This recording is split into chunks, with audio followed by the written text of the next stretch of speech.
Well, it's great to see everybody together. I mean, I think everybody wants to engage again and, just have meaningful conversations because we're all struggling with return to work and the office, and I call it the return to work algorithm. There's so many new variables, right? And so there's no silver bullet. There's no one answer for everybody. It changes by industry or occupation or geography or by sector, and everybody wants to share ideas and perspectives because it's important. It's about people. It's our number one asset, right? First of all, that there's so much change going on coming out of COVID in terms of ecosystems and geopolitical issues and shifting clusters and corridors and new policies and of course new opportunities, new industries like the electric vehicle industry and the life science industry, and there's so much innovation going on in the office sector, software, IT, shared service. So the message is, in that change, it's a good time to be looking inward a little bit and doing an inventory of your strengths and your ecosystems and what you need to build to make them stronger, what you have. Taking care of what you already have here in Costa Rica and Central America and Latin America, and investing in yourself. That's the best thing you can do to attract new industry, because it's going to be more competitive to attract industry moving forward than it has in the past. The labor arbitrage, I guess, strength of Latin America relative to the rest of the world, that's changing. And so there has to be a new value proposition. Well, more automation, new supply chains, this whole deglobalization, more looking at regionalization. If you're going to be regionalizing more and you're not going to be attracting as much industry, let's say from Europe or Asia, maybe North America will remain a very strong synergy with Central Latin America. Maybe it should be stronger, right? What they're looking for is great labor markets, strong ecosystems, excellent infrastructure, attractive communities and places to live, and very pro-business, business climate, and places where you can have a stable business and be profitable.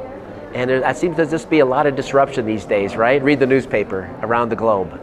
So what's stable and what's good and what's real? Well, I think the first industry is moving up the value chain of your existing industry. So it used to be call centers, right? And then it went to shared service centers. And then that moves into maybe more the higher end side of that, maybe research and development, right? Research and development means what? Better colleges, better universities, stronger talent, better critical skills. All right, so that's one way to look at it. The other is the life science, pharmaceutical industry, medical technology, medical device. You've been into that for a long time, but that industry is going through a lot of automation and change, so that means your skill levels will have to be higher. So I think whatever industry I would mention, what about the renewable energy? Don't forget about that. Everything in the EV industry is going to touch everywhere in the world. So that's an industry that I haven't seen a lot of policy here on in Central and Southern America. I have seen it in Mexico, of course, right, with the automotive industry. So I think that's another industry you have to look at about maybe there's smaller components or supply chains associated with that could supply Mexico or other parts of the globe. Or maybe there's research that could be done here. So I think everything I've mentioned so far is about moving up the value chain, and it's less about less skilled, lower cost, labor arbitrage.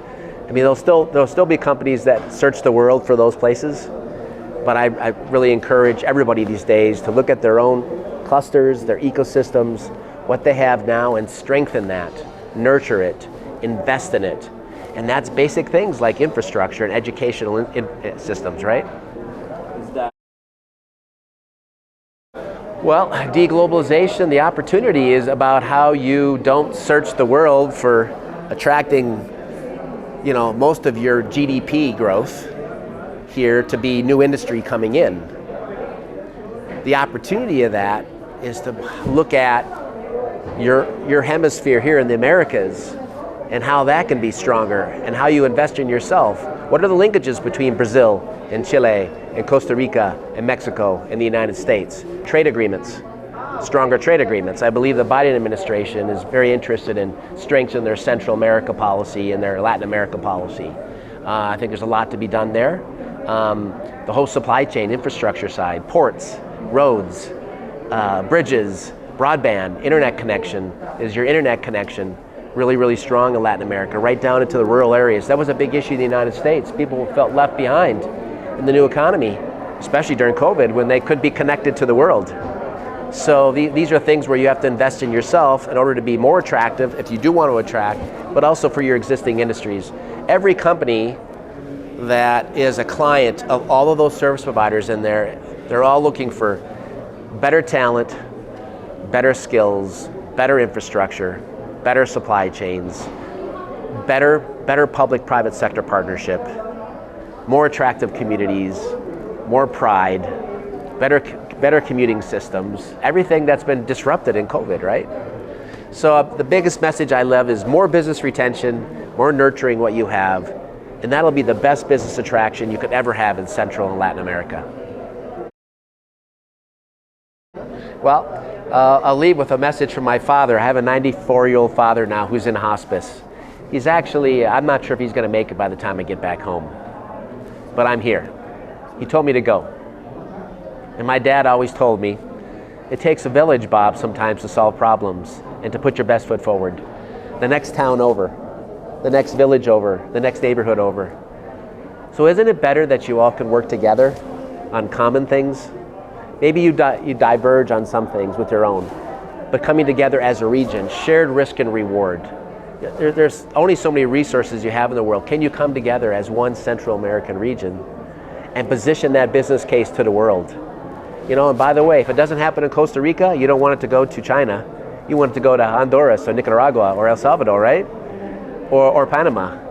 So that's another way to look at it. In the United States, they struggle with that, like, what's good for Indiana, is it good for Illinois or Kentucky or Ohio? So regionalism, I think, could be a very powerful thing moving forward for Central America.